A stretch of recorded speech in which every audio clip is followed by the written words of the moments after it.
achiel e lap tuke mar Stamford Bridge e piny mar England. Nyiew math mar Predator Energy Drink bang'e or namba mayide bwo pekeno e namba mar 29844. Yudo thuolo mar loyo pikipiki mar boda juma ka juma e pile ka pile. Wadhi Stamford Bridge to mna gi math mamuol mar Predator Energy. Predator Energy, the official energy drink partner of Chelsea Football Club. Rule your kingdom.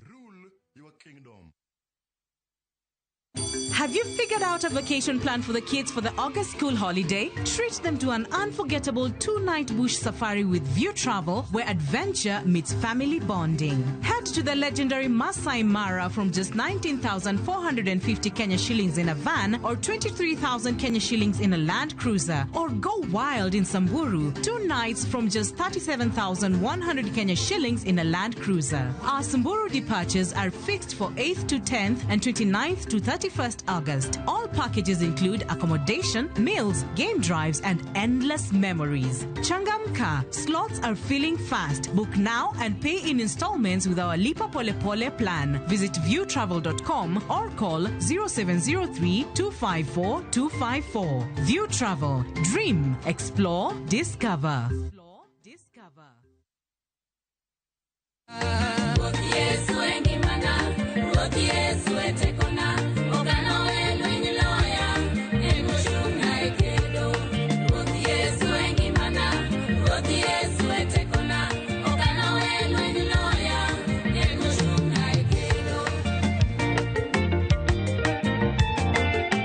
Mondi yud skiza tune mar wendni di mana star 812 star 784 hash to ise mana yude. Ramogi TV ene od joweri duto te.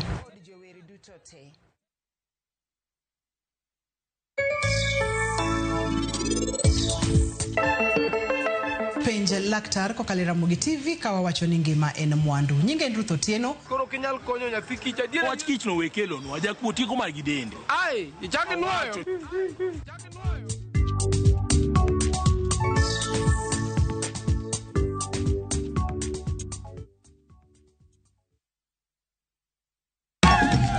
Chakre kit ngima joluo machon, amiya gwatani mod jaoda maduong' mondo iluw timena. Nyaka e ngima masani. Kada hol pesa ibuchni na biro loso go ore. Yasayo kuo kinyewa. Nokei. Wakelo ni sinema manyiso kit ngima ji. Kana luokre kind rabolo. Kago wanga kon tena no nyithindo. Kinyo dhi nam. Mondo ane kama ng'ato ok nie ng'ato nikech nambi ngima na ji. Ng'e rieko mag jodongo, pek mar hera. Mokwongo jonyuol ni kitikrit. Dala maka okadwe. Koda kamor mar ngima. Idendo gi English ni my diary. Kaka kinde mosekalo kod masani e sigenni mopogore opogore. Odhiambo maru e kakoro dwa chacho. Ng'ama onge pesa. Awini sani ng'ama onge pesa itimo nade? Winam Cinema, Jumapil, saa 2:15 otieno kod saa 4 otieno. Kik bai.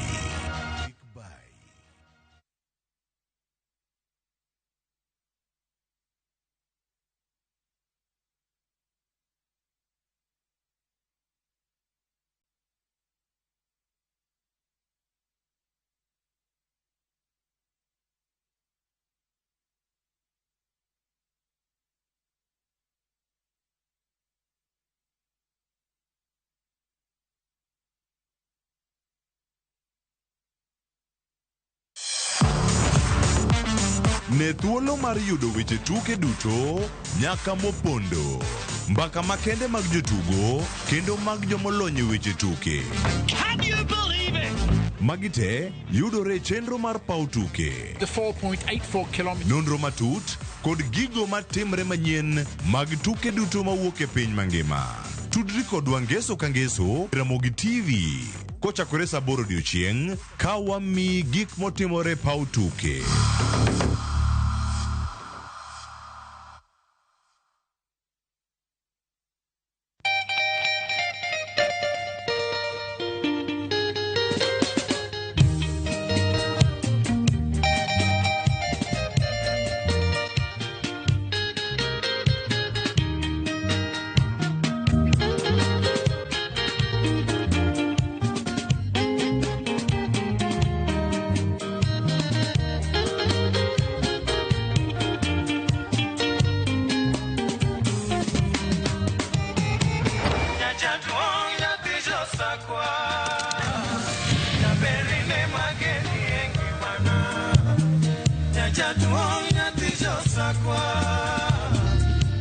Radio Ramogi, Cartoon Jaluo.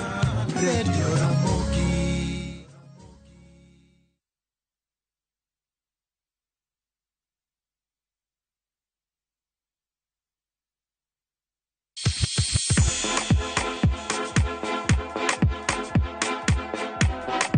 Be isei korine miel. To bendi sei korine thumbe mamit manyien manyasani.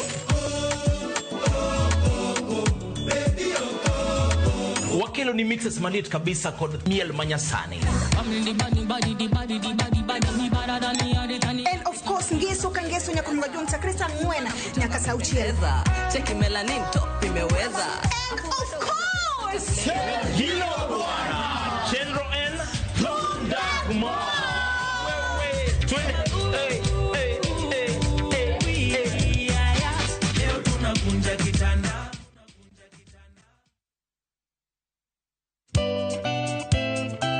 Ngeso kangeso saparga chiel mamidhiambo.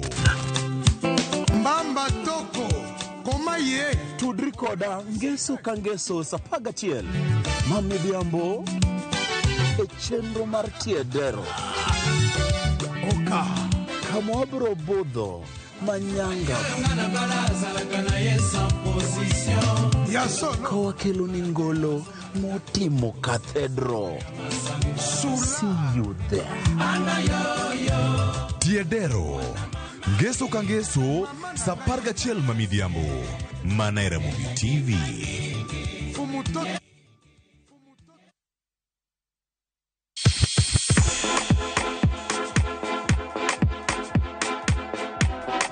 Be isei korine miel. To bendi sei korine thumbe mamit manyien manyasani. Wakelo ni mixes malit kabisa kod miel manyasani. And of course ngeso kangeso nyakumga jumta krista mwena nyaka sauchieza. Cheki melanin top imeweza. And of course Hilo bwana. Chendro N. Dagma.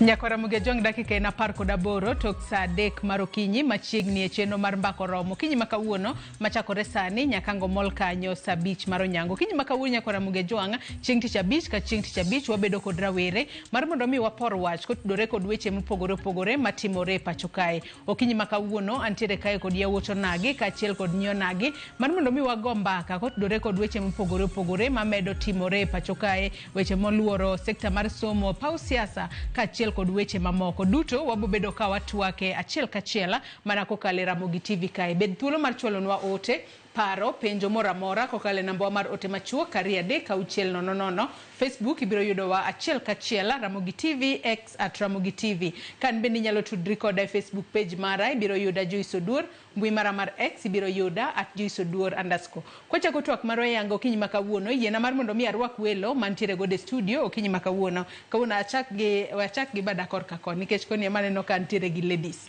achak kodi Faith Keno yaore kendo machiegni to kichio nade erokamano ahinya Joyce chio maber erokamano ahinya kuom waka e twak machiegni twak okinyi makawuono wendo machielo mantiere godo bende ntiere kae kod Ibrahim machiegni imbe ni nyalo mana full ni nyakwa Ramogi Ajwang kendo machiegni twak erokamano Joyce nyinga Ibrahim amor kabedo kae machiegni erokamano wendo machielo nyakwa Ramogi Ajwang antiere kae kod Juliet Buoge Juliet oyaore machiegni twak ichiu nade oyaore ahinya achiu maber an gi nyinga ilonga ni Juliet machiegni Nyakora Mugejong mana kiseneno magi welo mantiere godo e bada korka achich koni korka cham. Korka achich koni be nantiere kod yawuot onagi adek. Huntington oyawre chiw nade kendo machieg network. Ora ina Joyce ne joneno mag Ramogi TV mai Huntington Oguk mongere kaka General Oguk. Erokamano. Machieg network okinyi makawuono. Wendo machielo Nyakora Mugejong be nantiere kai kod Philip Okech. Philip oyawre kendo machieg network. Oyawre ina Joyce. An luonga Philip Okech. Award Homa Bay, Karachuonyo Kanyalo Ward, and student Kenyatta University asetieko degree na mokwongo. Arito graduation December. Kendo ase register for another degree matimo na jopiny mar bedo kin.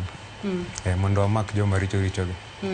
Machieg network okinyi makawuono Rex machieg di papen mari. Erokamano ahinya Joyce. Amor mar bedo ka odiochieng' makawuono kume hinga iluonga ni Omondi Otieno Rex Raymond ma wuodu Gunja gweng' ma Sidindi. Gisani atimo course ma bedo kil kendo ajatije e migawo miluongo ni Race Sacco. Amora ahinya bet e twak makawuono. Erokamano. Machieg network okinyi makawuono. Nyakora Mugejong mana kineno magi yawuoto nagi kaachiel kod nyo nagi mantiere gode studio okinyi makawuono. Wadwa twak kotudore kod weche matimore pacho kae to kwachako twak marwa yanga okinyi makawuono. Wang'eyo ni chieng' tich ariyo mano mar jumani jagoro maduong' mano mar duond bura mar ODM Edwin Sifuna notwak kod od fwambo marwa mano mar Citizen TV kama nowuok oko e lela ka koro wacho ni tudruok e kind duond bura mano mar UDA kaachiel kod ODM tudruok makamano nosekethore kata nowacho kanyo kod ngere ni tudruok makamano en deda. Ang'o matimore to pach rowere en ang'o kotudore kod tudruok makamano nikech wang'eyo ni duond bura mar ODM kaachiel kod UDA noriwore kanyakla mar mondo mi noduok pinye kata duok chien liet mar siasa inyanya to ng'anyo mathoth mano neno higa mokalo mano miyo jatend piny Kenya William Ruto orem chuo koke paro mar chik mar omenda mar higa mar 2024 ka jagoro mar ODM ema wuok oko to koro wacho ni tudruok makamano sani koro onge tiende. Ang'o matimore kata kamano wawinja ne report mano losnwa kod jafwambo marwa Walter Nyambaga eka wadhi mbele kod twak marwa. SG of ODM, my worry is that if you stick with the current government until 2027, then you really don't have the time to be able to prepare the party for elections. So for Citizen TV odhiambo manyoro, jagoro mar ODM Edwin Sifuna chalo ma olago aila kumoko kunjo kanyo mag duond bura mar ODM. Maok mor kod weche ne ewi biro kanyakla mar duond bura mar ODM kanyakla kod UDA. And then the worry would be that we would have lost that opportunity to be able to not only extricate ourselves from this very unpopular regime, but also to be able to explain to the people what we've been doing with Ruto all these years. Weche Sifuna, jatend migawo mar omenda John Mbadi, kod James Opio Wandayi, mar teko koro wuok tung' moswo kod Sifuna, kendo koni Sifuna ok ong'eyo kama chuny ODM nitiere, kata kama dundo ODM gwechogo. To gima ng'eyo ni party leader mar ODM oselero kaka ne jo ODM odonjo sirikal, kaka an jakom mar ODM nadonjo sirikal. Ok nadonjo sirikal kenda, ka ok adhi mabor, weche mag Sifuna mago pache. An ok onyal tamo ng'ato golo pache. Mano momiyo jo Kenya oyudo demokrasia. Weyo gol pache kaka onyalo.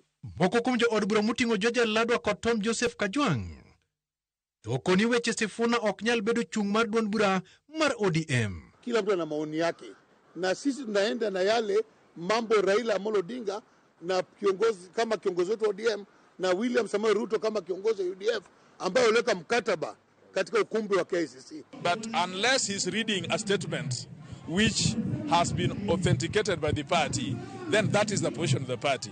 I am sure he was not addressing it as ODM because we did not send him. Kata kamano, jatatije mar ODM oduro ng'wen ka lose log tich mar ODM odok ne Sifuna, bokoni lose lo ODM kaka jagoro maduong'. Ano kane gima chacho wiji egeche manyo jagoro mongirore owacho, nikech king'iyo katiba marwa kaka ODM, en ye duond party. Omiyo onge gima onyalo wacho ma oko openjo duond bura. Nyaka gipog gima wacho kaka Sifuna to gima wacho kaka party. To wan kaka party, wan party ma demokrasia. weche gi kinde ka kinde walose kendo kane jaduong' Raila Odinga pok owuoyo gi jofwamb weche mago ne wasewuoye chieng' tich ariyo no omiyo gima nowacho mane chung' mar chama Ong'wen olero ni onge ng'at mosechwalo ng'ur mar thicho oko Sifuna e duond bura mar ODM. Kwanyal chiewa to wawacho ni Onyango Molo moro nowacho ni mondo othich jagoro oko kata mondo othich jakom oko tayo wathiche oko. Nitie process mang'iyo wuodh ng'ato ka ng'ato koneno ka koro kaka wuodha kaka CEO mar party koro awayo jogre gi lak thicha oko koluwre gi process ka wayudo ka nitie kama nyo opogore gi gima katiba dwaro to koro inyalo luonge osiem wang'e. Walter Nyambaga, Ramogi TV. Haya magot paro mopogore manowuok e dho jogo ma gin jodiem ka koro ne giwacho moko kuom giwacho ni Sifuna kalure koda wanyalo wacho ni chike mago mag duond bura mar ODM entiere kod ratiro mar wacho gimoro amora kata chiwo pache. Kata kamano penjo maduong' ma koro wapenjore sani ni tudruok kata winjruok e kind duond bura mar UDA kaachiel kod ODM podi entiere kose nyalo bedo ni en tudruok mane osegore Luanda matende ni ne en mano manosekethore kendo noserumo to e kinde mane jagoro maduong' mano mar duond bura mar ODM Edwin Sifuna noloso kaka senator e county ma Nairobi ka kose noloso kaka jagoro maduong' mano mar duond bura mar ODM kendo seche moko nowacho pach ODM osango manotimre. Adona chak kodi Faith Ken. Winjruok e kind duond bura mar ODM kaachiel kod UDA ka winjo gino mane Sifuna wacho pod wanyalo wacho ni en gino ma pod itiyo kendo jopiny nyalo bedo kod geno ni agenda 10 mane ODM kod UDA okete kogne no kiketo gi e tim kose en gino ma oseruma nyaka wang'iyo weche mosebedo ka timore pacho kae nyaka ODM kod UDA ne chuo kokgi e winjruok mar gik moko 10. Erokamano inya Joyce kuom penjo no. Gima nokwongo wacho e wach Sifuna no en ni constitution omiyowa freedom of expression. Koro Sifuna nigi right mar express himself, mar wacho gimoro amora monyalo wacho iwinjo. Koro onyalo wuoyo kaka Sifuna iwinjo kech jo ODM iwinjo kosewacho ni mano ok duond mar party. Koro winjruok ma serikal nigodo gi ODM, the broad based government, pod en gima nitie kendo en gima tiyo. To Sifuna kiana paro ni en gi misplaced priorities because tich Sifuna en oversight Nairobi County. To Sifuna poko mention gimoro amora about Sakaja or Nairobi County ama kaka wanyalo loso Nairobi County mondo ti iwinjo. Koro broad based pod nitie kendo joge ODM pod nie sirikal. Onge ake nyalo wacho ni jomoko ni iye jomoko ni oko to joma nie ka to gidhi tiyo nang'o ka ume joma ni oko to gogi. Koro broad based pod nitie kendo jowa pod oketa iye mar broad based wa support jok manie sirikal wa support sirikal mondo wati. Hannington in korka kori kalure kod weche ma Sifuna osewacho to wang'e ni weche makamagi wang'e ni jagoro maduong' mano mar ODM Edwin Sifuna wacho gi ndalo machuok kende bang' ka Raila Odinga to noyango kata nosingo ne jo Kenya ni winjruok makamano nitiere ento kowuok oko e lela to koro wacho ni oyo winjruok makamano nosegore Luanda kendo onge tudruok moro amora ma ODM nitiere godo kod UDA.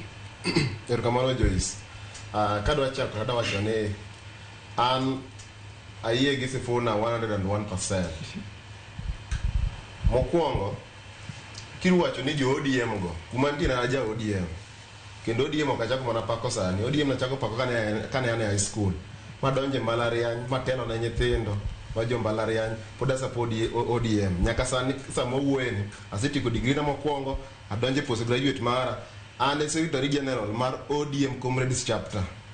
To kima Sifuna nowacho no is true. Kwa wacho ni weche mag broad base ang'o mano kelo broad base nobiro gi gimoro miluongo ni NADCO report mano nego bene sirikal gi opposition winjore to wacho ni magi monego bene timo ma some of gik mano nego bene timo ne gin weche mag jok mane onegi nonego bene ne bedo compensation weche mag police brutality nonego bene tieko ka none of this osetim Sifuna and right mar wacho ni gik mane ji winjore ni timo sirikal ok otimo ma gigo nokethre chieng' mano neg Albert Ojwang e sel Koro 100% support mar gima Sifuna wacho. At the same time kwa wacho waneno kata na ere sofa nyaka chakre Sifuna wuonya kawuono. Bentie press moro mosegol gi ODM ka pingo macha. Wan mana kendo gi individuals ma wacho gigi. Kwa ng'iyo gima jaduong' Oduro Ng'weno wacho. Kiwacho ODM mage jo ODM. Maka poni Sifuna no wacho gima rach, sane dosebedo record. Mose do setere kata mbele disciplinary. En mani gima timre gi jopiny ok dwar ni mondo wach negi adier. Sirikal wuon oluor adier. Masane kanga wacho niya no donje broad based. To jok manomiyo mon mi wafam broad based gi ne those the youths mane dhi ndara mon mi olok chike. To be jo youths gi be gine broad based. Sane kidhi luo Nyanza wan gi youth type areyo. Wan gi joma nokwongo denje sirikal ma iluongo ni UDA ka. Then wan gi yudhe manyocha broad based olosi. Iwacho ni jodonje sirikal. Wan gi yudhe mokwongo manodonjo ka maga joma nie sirikal. Then plus technocrats manomi sirikal mondo ti. Mondo bedo kaka CSS. Man, I'm very proud gi gima ne Sifuna wacho osiem wenge jogi nikech gidonjo yikuicha onego beni sani kata rate mar employment ose increase ebo energy wan gi kata yudhe di mosedo job opportunity ebo ministry mar treasury wang'ia cross. Koro an personally gi jok ma represent yes gi Edwin Sifuna. Yes. Juliet, in korka koria kaniti paro nade kotudore kod gigo ma Sifuna osewacho bende osebedo ka nyayo paro mopogore opogore ahinya nyaka wuok kuom josiasa obed mago DM kaachiel kod mago kata makweth mapingo piny owacho. Erokamano Joyce, an gi korka kora apanene paro achiel kod gima Sifuna nowacho nikech kuom adiera kata obedo ni wantie kaka jatend ODM mano Raila wacho ni wadonje broad based government. Tingeni the reason mano mi wadonje broad based government was ni mondo mi wanenia en ang'o ma gidhikel ne jopiny nikech gibe kata dire mane gidwaro chung ne gin gi ideas ne gin gi paro mane gik mane gidwa timo ne jopiny. Ang'o ne mono gi mondo mi gibede parachiel kata mesa achiel mondo giwach niya nwagombo timo mae ere kaka watim ma mondo wakony godo jopiny. Nikech achiel kuom kata kwa ng'iyo sani chal mar dak ni malo mano ok wanyal wuondre to joma nie broad based government en gimoro ma en after ng'ato ng'iyo mana chal mare kata wacho ni jogi odonjo mondo mi okonywa kata timnwa kamae to kuom adier mar wach ng'ato ng'iyo chal mare ok ging'i maslahi mag jopiny nikech kata kwacho ni osani do ing'eni jiwacho ni wan okelnwa stadium ogernwa ute waneno kamae to penjo enia ang'o mi ok watim the die hard needs gik madwarore sani koro uchungo nwa ot to Mbadi ne wacho ni gionge pesa magidhi fund godo skunde mano is higher education koro wapenjre nia koro wadhi bete ot gi nyithindo mok dhi skul nikech kuom adier chal mar dak ni malo koro ok onyalo wacho ni jite ofuk girom kata sani issue mar help jo help no wacho ni gibe gionge pesa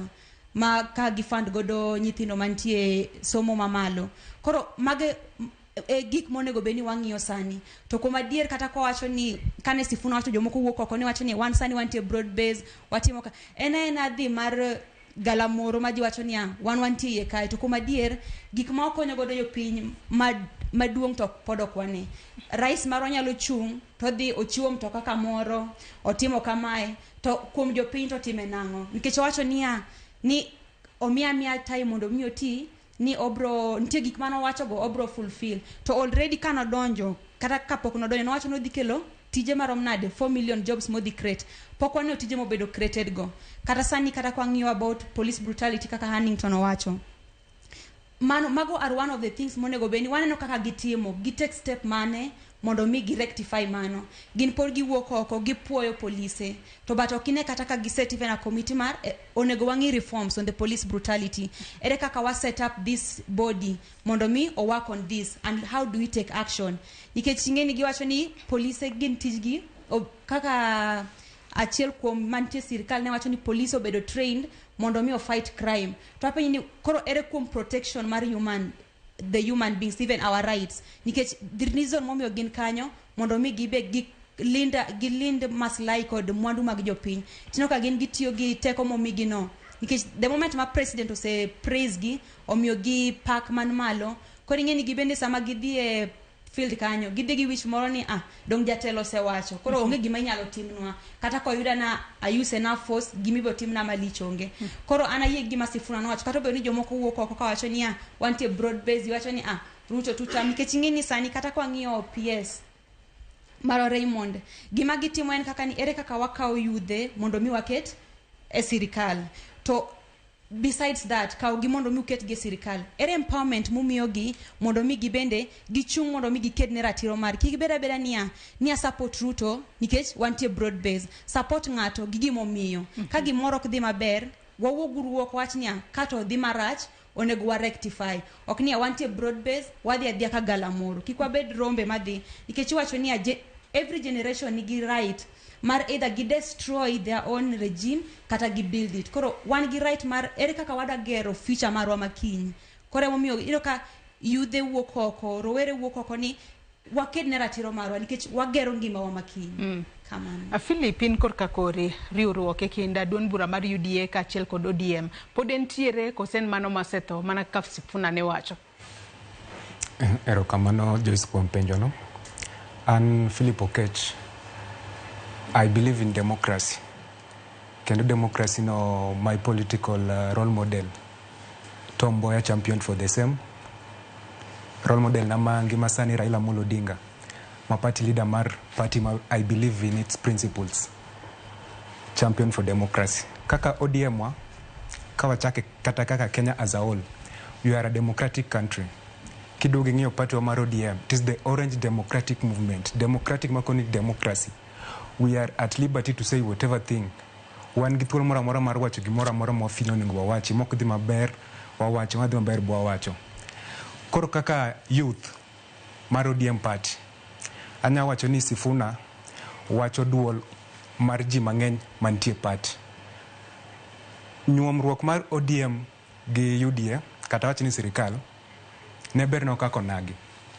Kendo nwa mor ka koro wayudo kaka wuodwa Mbadi obet kata ka CS Energy Omiwa Ndai koro nwa mor ka kech mek pok nwaeno kaluo. Lakini wawachi ni kaka Raila Amolo Odinga no wacho. Raila Amolo Odinga wacho ni enonge sirikal. Sirikal emojo in ODM. Kendo kada ka niyo KTN kipenje weche sirikal to wacho ni penjuru Ruto. Koro wan onge sirikal. Okonya bede sirikal manego ji. Sirikal moketo ngima malo. Sirikal ma feel ni gima wacho is final. That is not the principles of the Orange Democratic Movement Party. Koro awacho ni gima Sifuna wacho is at liberty. Bobo Wine no wacho the same. Sifuna wacho the same. Lakini jodonga ich machalo Kaluma gini. TJ Kajwang magina like gin bora gieng o gingi gima jopiny wacho. Koro no wacho ni wabiro support the government. Kama feel ni us as a person, as an individual. King your health. Ngama wangu dino miluongo ni Aden Duale. Yano ka otemo force jini the health system is working. That is a lie. Kidogo ngiyo education system. Touch a person at individual level. Kanyoro Mbadi, I'm really disappointed in Mbadi. Konyalo work or komo wacho ni the government doesn't have money to fund our education. Anya paro kata kapacha mar leo kata mok ber. Mbadi ochopo kama chopo nikech education. Ko the moment mo uwoko ko wacho ni education marwa, the government is too broke to fund, then I'm really disappointed. Koro nyakwen kako oganda onagi. Ni angoma Ruto timono at personal level. Stadium ok bichulo nwa fee. Ndaro ok bichulo nwa fee. Koro nyakwange ni one, be ingi pesa fukuni. Be ingi pesa nyalo tero nyathini school. Eko kwa bro support government ni. Lakini ka Ruto pani wan kaka jo ODM bro support 2027 nikech no support Raila AUC. Kata no gero no stadiums. The wada ko eno leko kendo nyaka ochung mondo ya leko mo leko no. Kech odhilayo kama oninden. Koro wan kako ganda mar ODM wa support Sifuna kendo ngamo mule to dhi mul a bigger percentage of the Orange Democratic Movement Party. Ibrahim karwa ketu akin korka kori pachi kotudore kod gino mane Sifuna wacho. An korka kora Joyce. We are watching Longere actually when a true leadership is measured when true decision need to be made. And I agree with Sifuna. And I agree Sifuna all the way. maybe kaka wan kae ni maybe nitie jomoko matiye e kembni madongo dongo to nitiere gimoro miluongo ga ni onanogram. Mano nyiso ni en gima nyiso ranyisi mar jomotelo ne kambino from the top, waluongo ni top organ. Kwa donje ODM kaka kambi, kwa ka ODM kaka kambi, to wabo fwenyo ni SG Sifuna is part of the top organ leadership for ODM. Now, for him to come on a national television mondo wuo gi ji, mondo wach gik mano wacho ka, manyiso ni ung'e gimo wacho. Alafu Sifuna en a qualified wakili, en wakili mosomo, kende en ng'ama riek. Mondo biyo wach gik mano wacho ka, en ng'ama ung'e gimo wacho. And I think I want to agree with Philip, gima mi agree gi Philip. Nyaka koro wachop wan kaka Uganda joluo, nyaka koro wachop kama koro ka ng'ato wacho nu adier to koro wayie mondo wach adier no, nikech iyudo ka sani koro iyudo ka koro jomoko osebet kacha wacho niya ni gin nokonyis gin gikia gima Sifuna wacho no ni mano wechege ni they are distancing themselves with that whatever Sifuna said. Gima nyaka koro wayie kaka joluo, as much as we are in the broad-based government, nyaka wayie ni gimora amora mane Sifuna wacho mane e part mar ODM. To ana jako kwanyo, an jakor gi Ojwang Albert, ana Angino School. Ojwang nebawa. To kane Ojwang otho, and I agree with SG when he said that the death of relationship between UDA and ODM died when Ojwang was killed in the police cell in Central. I agree with him 100%.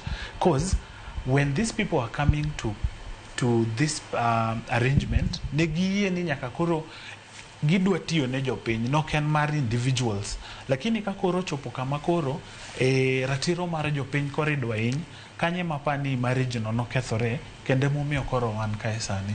To joluo los mana gi jomanie e party wa mar ODM, especially people like Mbadi and TJ Kajwang and everyone. Nyaka koro wayie ni kataka wane broad-based government, nyaka wadhi kachagi wisdom. Okwanya bede broad-based government while young people are being killed. We can't be in a broad-based government kakoro neno kaka wabet kanite jogi kipenja chela chel to wabo fwenyo ni we are all beneficiaries of free education. Koro kanga to bire TV to wacho niya ni we can no longer fund that. To what about joma biro? What anything? Dongwanya wacho ni nong'iyo kaluore kod budget manuket ni migao mar somo. Wacho ni omenda mane 2022 manok nyalre ma imiyo japuonjre ka japuonjre mano higa ka higa. Wacho ni manyalore mana 16,000 miyochiko. Joyce waduoki kae. Mana nyalo duoko sani. Wanyisie. Dwe mara beach tarik 10 ne an Nyakach Kadianga Nyamarimba Primary. No iko kwarwa. To anyanyiso ni any aspirant mora manochung was promising bursaries. One wapenjo niya pesa mimi ujie gwengi ma kila mujumbe, women rep and everyone is giving out. Pesa ni ukiketi akita gulu achiel mondo nyithindo mondo puonji, instead of everyone coming with the beat to who other people. One wakwayo niya pesa ni nitiere ang'e gimoyudo government ni gini. May soul rest in peace Ngire the late Magoha. Kane gibiro gi CBC no ging'eyo ni gini dhi bedo matek mbele kae, but nyaka koro wanyisira adieri ma Nyasaye, CBC is very expensive to run. Jane kapok wadonjo matut kata wechego mag somo kalore koda gigo makoro nonyiedhore lelo odiochieng' manyoro waroka ne Rex bende twak Rex karwake twak okinyi makawuono ka wang'iyo kaka jagoro mano mar ODM Edwin Sifuna ne loso. Wanyalo wacho ni noloso kaka Edwin Sifuna owuon kose noloso e lo duond bura mar ODM. Ahinya to tok ka Raila noseyange kaka jal ma e jaloso e lo duond bura mar ODM kaka jagoro margi. Joyce erokamano ahinya. Mokwongo achak giwacho ni Sifuna jatelo ma pache ler ahinya, kendo Sifuna jatelo mong'e gima wacho. To kapok amulo wach ma Sifuna, to daher niso oganda wa mokwongo ni gimokwongo monego bed ni ging'eyo ni yudo services mege sirkal ok en an act of charity, kendo ka sirkal tiyo ne ji ok onego bed ni wakawe kaka favor. Omiyo donjo e sirkal e kang' mokwongo ok en gima onego bed ni wakawo ni nena favor to the people kata nena favor ne piny luo kata ne jogo ma en jo ODM party. King'iyo idea ni wuon kuma nochake chien kacha kapok party mar ODM odonjo sirikal mar ker masani, gima ne timore ni kiseneno ka jolweny mege army osechope street to ineni democracy nyaka ubed ji machako bedo gi paro machandre, nikech kiseneno ka jolweny bede street tineno ni mano already is an alarm. Mano ng'isi ni democracy en at the verge mar bedo interfered with. Mane gima ne dhi timore, ne chuno ni nyaka mondo mi timre nadi, nyaka mondo mi ker mane nitie ng'i joman gi command a majority mondo mi obinadi gibed karachiel mondo mi gikonyre. To idea ni kane chako to ne en idea maber. An gadiera ni jotelo, thoth jotelo ne koneno kata report mar NADCO no kendo ne gisome magineno objective manen kuro. But the idea was ni objectives mege NADCO report obed implemented. To gimane Sifuna penjo ni ne wasign 10 points agenda. To 10 points agenda gi an kaka SG mar ODM kang'iyo to kane kawatimo nadi ka gigi bedo implemented. Mama no nyiso ni gini osebedo miriambo kochakre e okang' mokwongo. Ang'eyo ni one of the things ma ji nyalo bedo kawacho ni oyo koro wane sirkal. Yes, wane sirkal, lakini kata ka wane sirkal kanyo ok onego bed ni waling' sama gik maricho timore, nikech ok en an act of favor.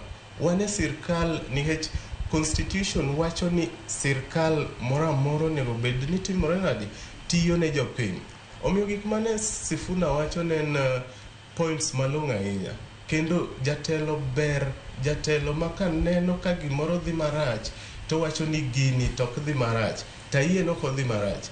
King'iyo democracies mang'eny, kuonde ma pinje ma wanyalo wacho ni jotelo tiyo maber, jatelo ok onego bed ni jatelo mathoro wacho weche mang'eny ahinya. Nikech kisetiyo to onego bed ni tich mitimo cha ema dhi wuoyo ni. To ka wane piny ma podi wa struggle gi shida mane wachako wacho kinde mane pod Kenya ni colonial era ma pod wawacho shida mar education, health, ni jatelo wuok to wacho ni apayo ndara, ni koro ndara en achievement. Magi gik mane wachako wacho chon. Omiyo kama koro wachope ni Kenya dwaro jotelo manyalo chung' to wacho adiera, to wacho ni kae kama ne wantie e ndalo mokalo, kae kama wantie sani, to mae kama wachome. To kama wachome ni gima wanyalo timo, wabiro kanyakla achiel to waneno ni kama koro wachome ni mae gima wadwa timo, to mae gima wasechako timo. Ok jotelo mabiro to wacho ni it's a good idea, lakini kata ka en a good idea, but what is the conceptualization process mare? Be en gima wanyalo wacho ni bang' ndalo ni wasetime bo bedo kama. Kose en a good idea ma wawacho mondo mi watim nadi, wa please a small group of people, kose wa please jomoko kamoro achiel mondo wane ni oyo koro wan comfortable mae kama wantie. Mano gima telo masani ok onego bed ni bet kamano.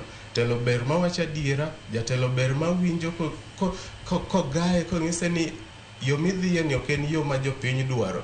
Tiwinjo tidok chien tiwacho ni asekoso, lakini mae gima watimo mondo mi watim nadi, walosane yoni. To kik wawundre, wabed joma winjo adiera. Nikech an gadiera ni ji duto kochopo godhiambo tidhi wacho titimo nadi, ilamo. To dak ibed ng'ama lamo godhiambo, idhi e kanisa, to kiduogo koni tiwacho mriambo mar mondo mi group moro matin obedo mamor kodi. Adiera ber, to adiera lith. To en adiera ma lith no ema nyaka wawach mondo mi piny Kenya otim nadi, piny Kenya odongre mbele. Awinjo kaka ji duto wuoyo to anyalo wacho ni Faith kende ma wanyalo wacho no wacho ni winjruok kata tudruok mane kind UDA kod ODM nyalo bedo ni pod nitiere makarenya. Faith winjo kaka jowetegi oloso kendo nyalo pimi ratil gigo mopogore opogore magiwacho. Kata kamano kwang'iyo kaka piny Kenya ringo gi sani, bende podi paro ni winjruok makamano kata tudruok makamano podi ogure mise apar motegno mane ODM gi UDA okete kogno. Joyce, kwanza narito nadwa kwa watu moro mane Brenda nowacho kana wacho ni Dr. Raymond kelo mana vijende serikal to onge empowerment motimi. Koro mano is very misquoted and I would like to clarify. Samoro kung'eyo, but Dr. Raymond Omolo is one of the PS kopogore gi tije as a PS motimo to empowerment mang'eny osetimo. En gi program miluongo ni Youth Transition Initiative. Mano specifically mar vijende. They empower vijende. Last month kende no meet gi jo boda boda kod jo tuk-tuk monyeo negi tuk-tuk manyie na beach, onyeo negi apikni kendo miyo gibe pesa manyalo konyogi kaka capital mar endelea gi grupe gi eko. Apart from that, bende nitiere women empowerment mabitiyo gi nyithindo nyiri matindo maanda Jomuna Dada Foundation. Pod mano pod Dr. Raymond matiyo godo. Kendo kuom sani osewuotho e nani moko, osewuotho across Nyanza te. The last event kata ochonya tike nyocha ne gin a beach story. Ne giwuoyo gi jonam goe komo pogi life jackets kendo be empower gi ka jonam. Omigi gimoro mambe ginyalo dhiro godo wandgi no mondo bed ni mana en mana rech kende cast kuno kende giman. Kopogore gi mano there many other programs kendo ma promote godo talent mag sports bende ma gi meet timbe madala local ngeni vijendewa tournaments madala getimo ga very locally. Eni go school color time to rumo. To mano Dr. Raymond Bosekele mondo oinua tournament to the okang machielo, not just at the ground level locally. Imiyo gi jerseys to support gi. Gimachal about body bend, winjo ka mention about school fees. This is the same person manose wacho Mose proposed to the parliament ni mondo funds te mag CDF go bed centralized. Instead of terogie school de to terogine MPs tinyal ng'adgi direct from the ministry to nyathi ka nyathi osom to mano MPs notamore. To iwinjo ka ng'ato mention the MPs no iwinjo. Koro feel kaka vijende be kata kwa watu challenges ma serikal manigo but we must also hold everyone accountable gi level gi manitiere. Sani nitiere pesa mang'eny mabire counties. Onge ng'ama wuoyo weche mag counties. To subtende onge yedhe ma ok shit Ruto. Iwinjo. Mae en shit ang'owa governor. Yore pod richo. Moningo governor soningo pa. To sani nikech wane broad based government kimbe gi ka advantage niya serikal mamare mo betim projects to get the brand gi nango mago make gi makoro gitimo pa county. Koro ka wanyalo choose this energy be mondo kech kwadwaro services ne jowa.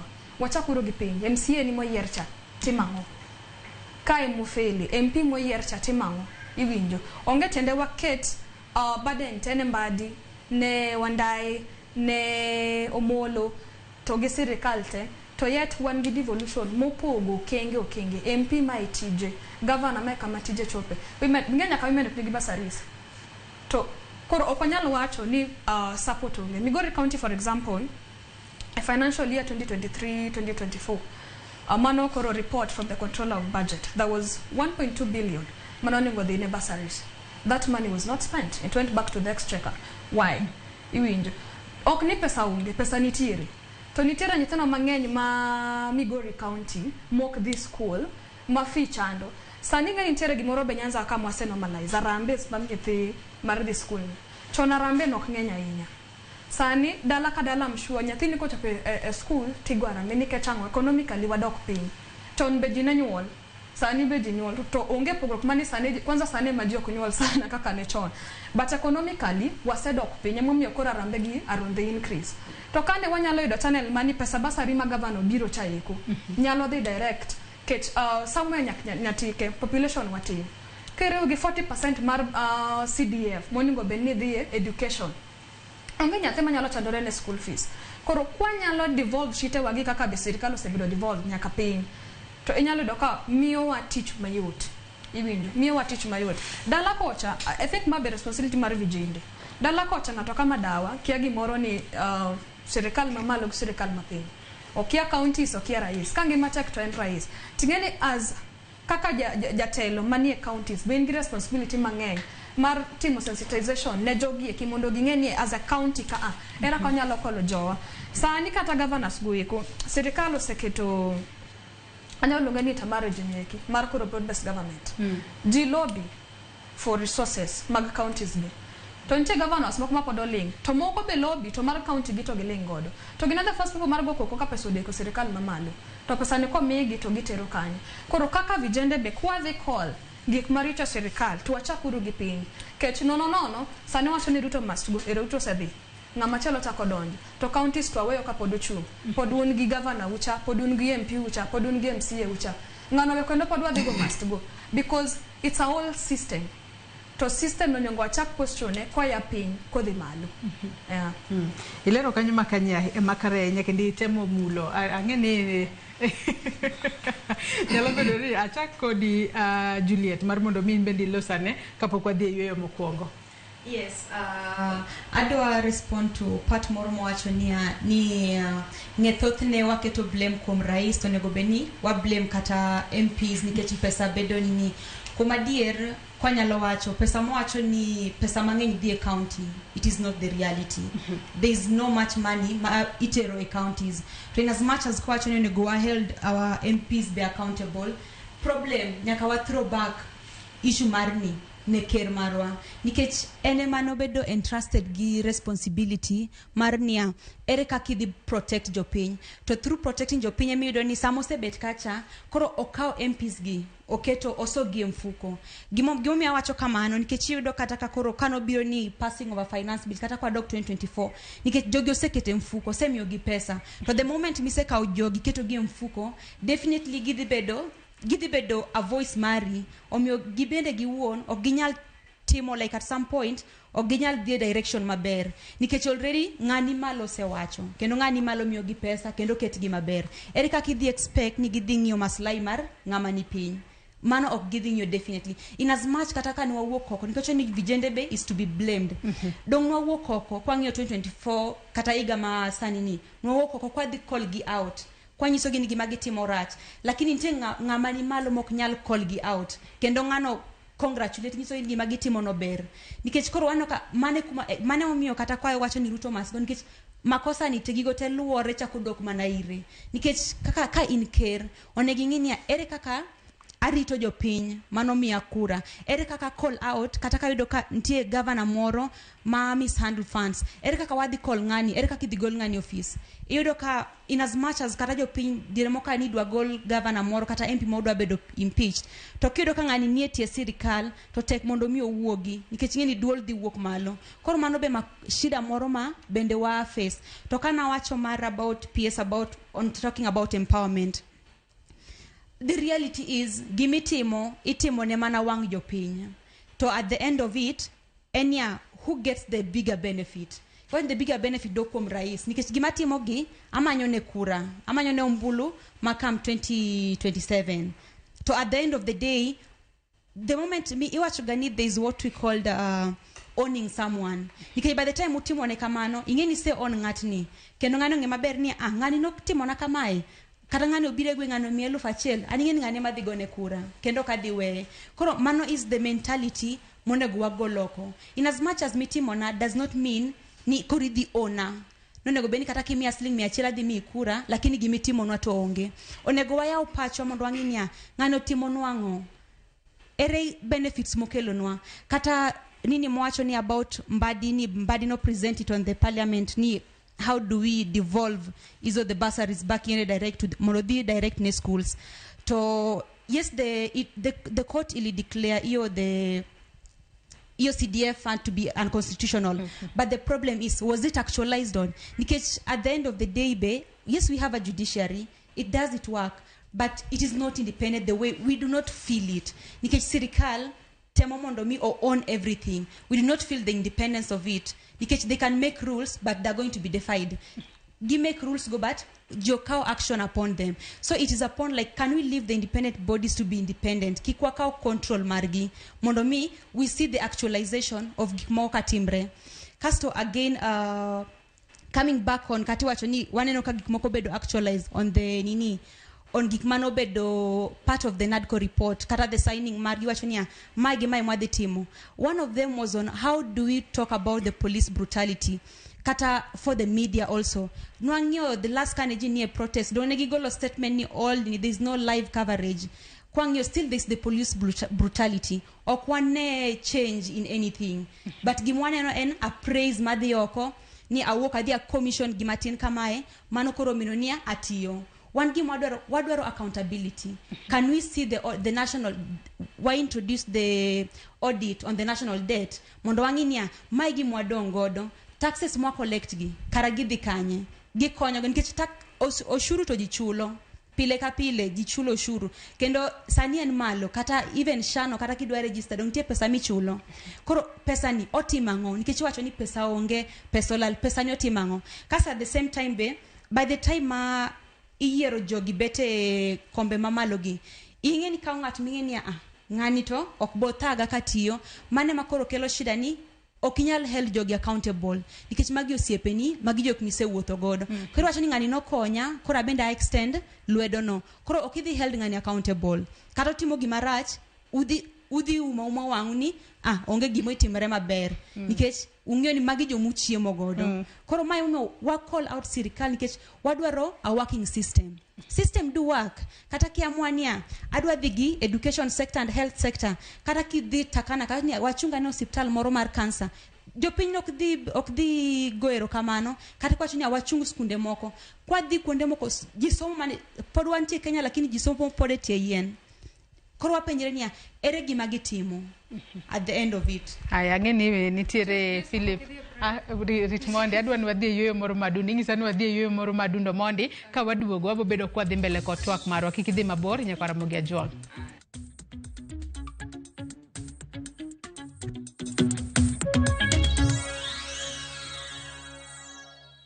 With fabulous cashback incentives for passengers, each trip on Wigo feels like an upgrade. Download Wigo from Play Store or App Store or SMS Wigo to 20425 and ride with confidence. Wigo, let's go.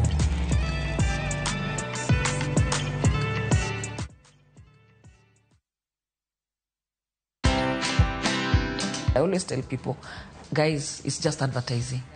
We are not saving people's lives. I'm not a doctor.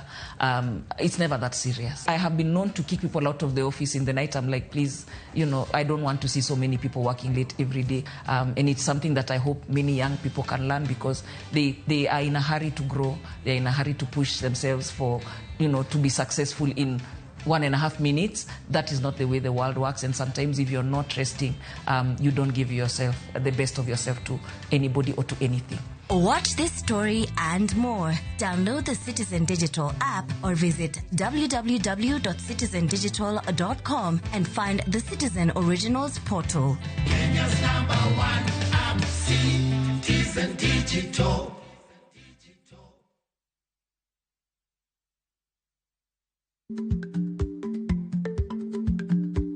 Chako chon loyo dhi kajuoga. Ma tiende ni bedo gi ikruok momondo, geng'o masiche kod midhiero mang'eny mabiro e ngima dhano.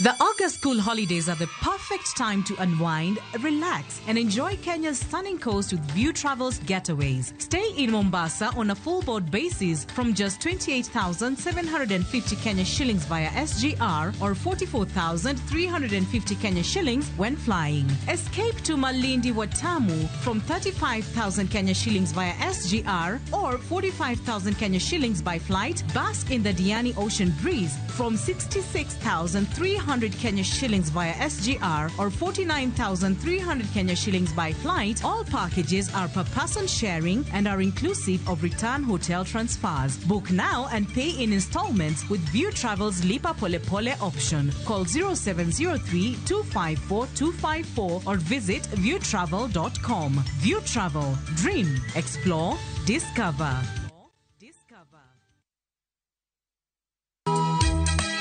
E piny ma ji dwaro ahinya bedo gi geno, nitiere kamoro ma yie manyien yudore.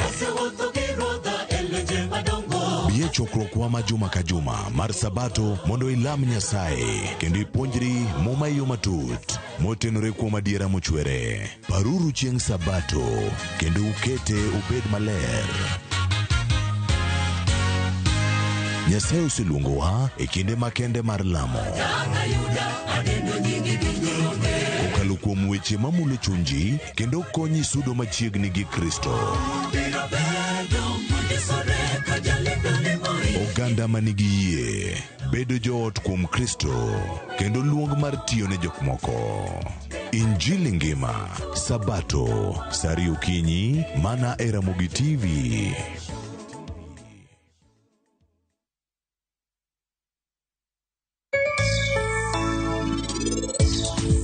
La dos que luego que nyingno kendo kata winjo nyingno.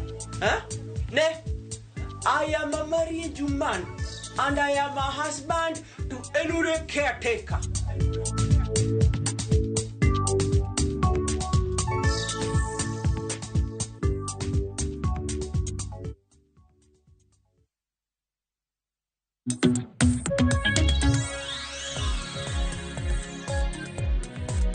Machiegni kendo nyakwara Ramogi Jwang kendo erokamano ahinya kuom medo kete Ramogi TV e twak marwa mar mbako romo kinyi makawuono kama twak kae kod yawuoto nagi kaachiel kod nyio nagi wang'iyo kaka piny Kenya ringo weche mopogore opogore mamedo timore e pacho kae. Kapok ne wadhi e yweyo ng'iso mar mondo mi umak paro mopogore opogore. Faith kapok abiro iri amiya ne Philip thuolo.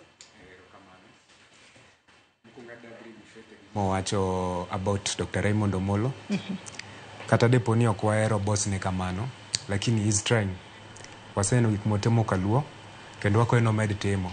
Mathis moyudogo olo experts manyoto ket kage. Okela kela na oganda luo mondo yudi otimno empowerment. Then adwa disagree kode kendo ni William Ruto Faith wekono ni wadoge counties. Counties wabodok lakini shida mawango maduong' en Ruto nwa mondo wagole mokuongo kech king'iyo the National Assembly enemo make laws kenda amend. Ruto keto fuku. King'iyo Judiciary oketo fuku ma en sani orul gimoro amora Kenya ka. Koro kata CDF no. Problem mar Ruto koso problem mar county mar National Assembly mar Rita Faith.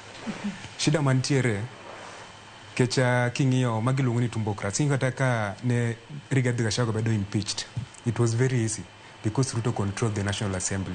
No miyo giode keno ka nigi vote.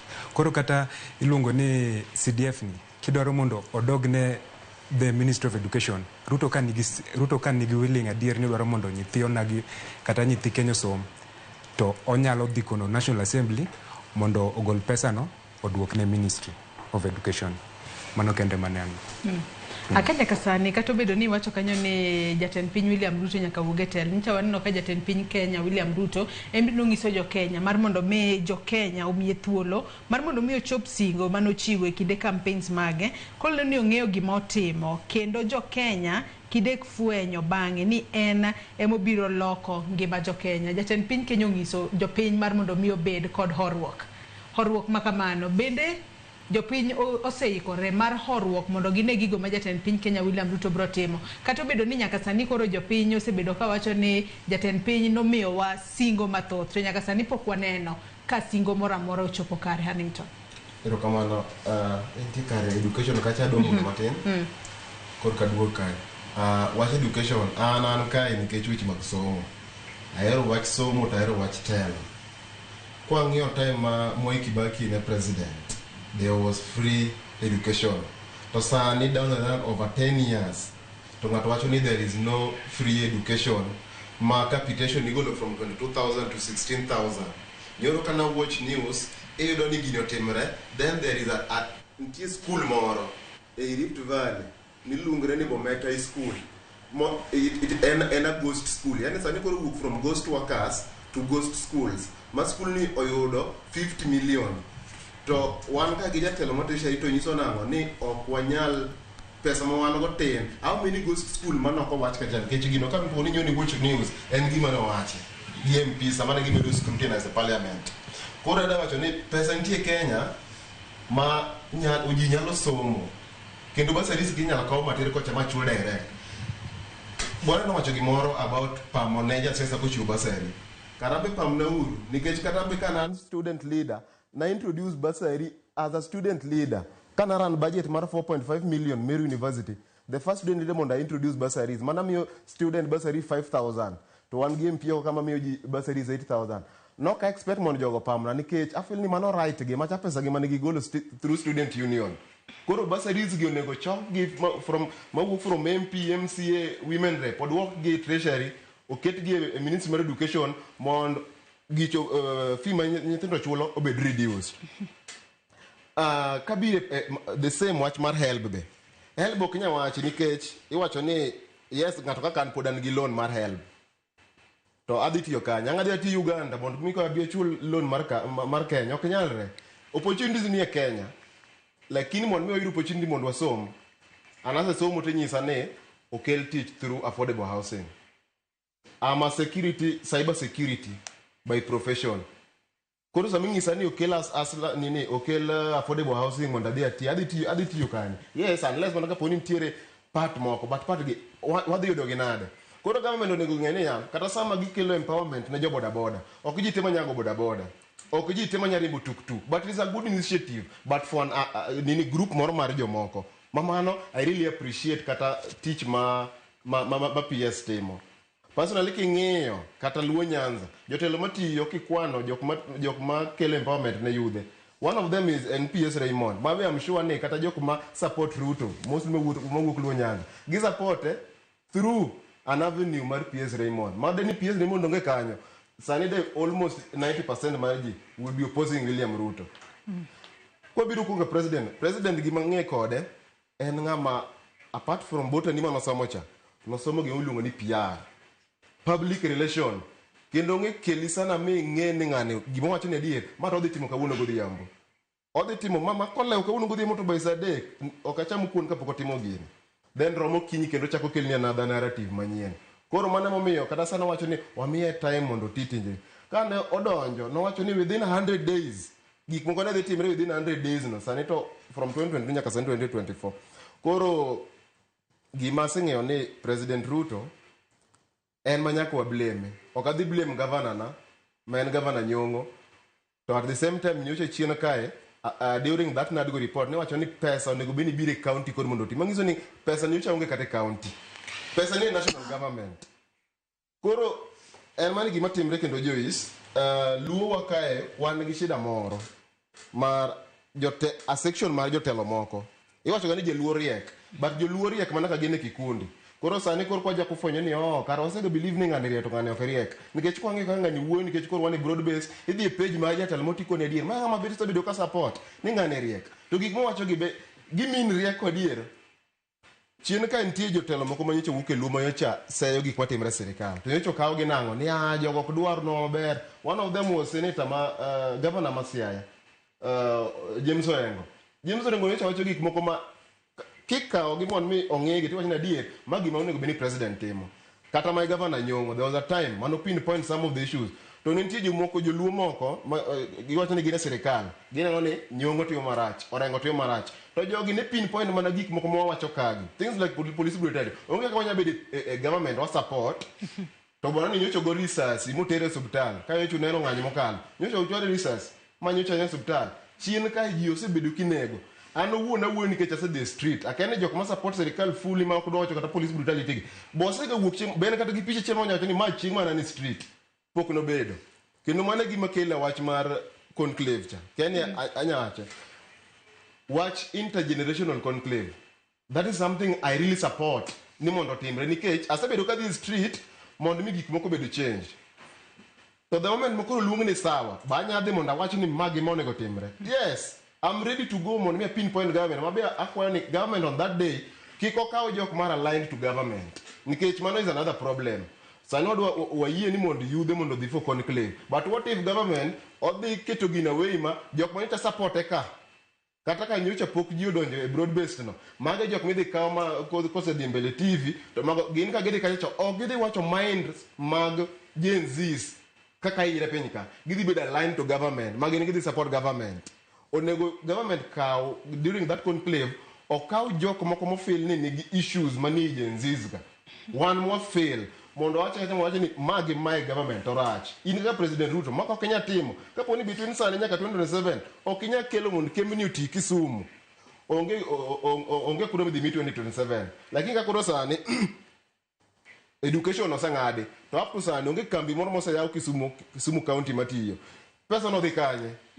IMF gi World Bank miyo Kenya pesa through loans.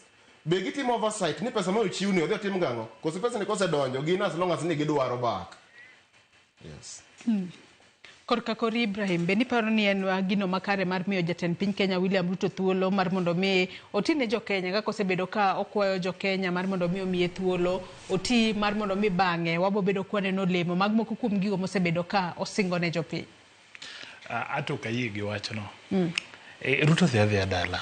Gimomiyo awacho ni Ruto. Kose to ng'ama donjo koso dhi bang'a kose tiego tam ne mokwongo. Kwasomo muma maler, mowacho ni Ruoth Nyasaye mamiyo ji telo. Ponono ni Ruto dhi dala, Nyasaye ok nya weyowa kaka wan ni, ok odhi weyowa ka nyithind kiye. We'll still get another leader who will take Kenya. Okay. Owadwa ni nowacho ni in the history of Kenya onge president moro amora mosebedo for one term. Okwadagi man according to the history. Right now we are in a new generation. We are in a Gen Z generation. We are in a generation where Kibaki gave us the best gift ever that no one has ever given us as Gen Zs. The gift of education. Mane momiyo wan kae. Kaluwore gi wach mawacho no. Ponono ni his first term ends. In 2027 it goes home. God will give us another leader to lead Kenya, to take us far. Where Ruto has really failed as a president, and this is where I bring comparison. To leader makamano nyalo bedo ni rawere mag Gen Z sani dwaro jatelo kaka mane to bende rawere mag Gen Z oseikore ahinya nyato mar donjo makare paw siasa masani. Ema kama kelo nini. Gima kora wacho niya nyaka Ruto nyaka bedni ong'eni odil gi jomosomo. Odil gi jomong'e gima wacho. Mana achiel.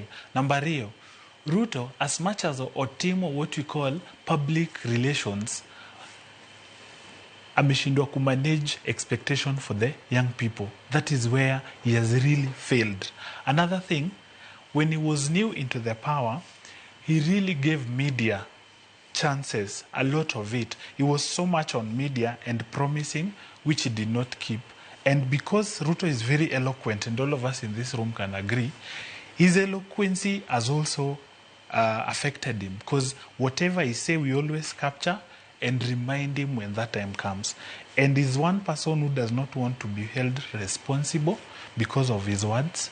He's not Okodwa ni omake mafuwa. Gik moko iwacho ni kanong'iso ng'ato. I'll give you a good example. Chieng' mane Ruto launch their campaign policy. I think it was in Kasarani or Indo Arena. Nowacho ni miyo mora mabonyuol ibo mi diaper for free. Donge bunya paro wachno. Dong nowacho nitiere ng'ata moseyudo diaper nyaka Ruto ne donje power. Onge. Aya. Gik mora manowacho ni kia mama mboga jo boda jogi te o feel betrayed. Kendo kaluwore gi wach betrayal emomiyo koro wan kae. And the hatred our president experiencing right now amejiletea mwenyewe nikech ng'ama odagi winjo jopiny kendo owuoyo mang'eny. An mae gima nyawacho, gima nokonyo Uhuru kane en e power. Uhuru nokothor wuoya. Ini winjo mana na Uhuru ni thika yaw gimoro, lakini en ibonene sami kunye gi sami yawe, kata gidire kapoko tieke ibonene ka ine ichiro. Gima watemo wacho niya, mondi lead ji, nikech neno jogi, magi student leaders, for you to manage expectation of the people you are leading, first of all, you're going to limit your words, you're going to know what to say, and you know the people to say to, and when you are asked for, Joyce Aniki ni walk ot gokinyi tinyiso owadu moro kata nyaminu moro matin niya, ni baba na kaduogo takelo ni sweet. I will inform you that samora mora mangi kati dokot. To the first thing kidonje ot, to wadu dhi penjini to nyamera, sweet me wacho chani kanye. That is the exact thing Kenyans are asking our president. Whatever you said is what we want. So, because you've not fulfilled whatever you said, then just go back home because you have a faithful God who will never leave us or forsake us. Rex, in korka kori, weche makoro jatend piny owacho ni jok mang'ise ni koro dhi dala, owacho no beda mos, omiye thuolo mar mondo omi otine jo Kenya. Jo Kenya in kaka rawera, be nitiere kod geno ni komi jatend piny Kenya William Ruto thuolo to adiera singo duto mane oketo biro bedo kochopo. Joyce korka kora, we kora chiwa ne pacha kaka wodugunya wa pache ler ahinya. Mano kaka muma wacho ni Nyasaye ok bi weyowa, kaka muma be wacho ni Nyasaye konyo mana ng'ama konyre. Omiyo dak wabed ni wane thim moro, nowawacho ni koro exit ni warit Nyasaye botima bodruok mana mondo bednwa jatelo ma piny Kenya. Gimokwongo monego bedni wang'eyo, waseng'eyo kama shida nitie. To nyaka ne tim election nyaka sani.